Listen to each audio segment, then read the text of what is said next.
Hey guys, welcome to this I Did It product feature.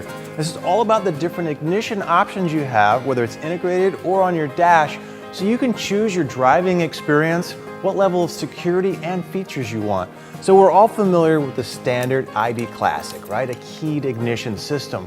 Well, now you can move into, free of charge when you order your column, right? A mechanical push button system. This is the ID Push.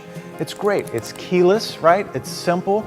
It's a mechanical button with a halo for lighting to give you a great effect.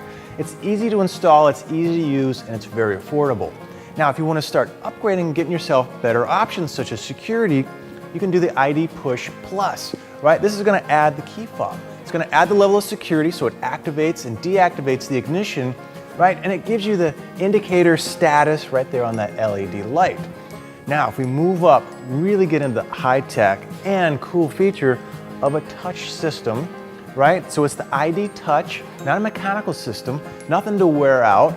It's got an interactive multicolored display. It's got great safety feature in addition for a programmable key fob, valet switch, right? So you can override the key fob, and it's even available to add remote start, which we all love. And again, you get to pick your driving experience.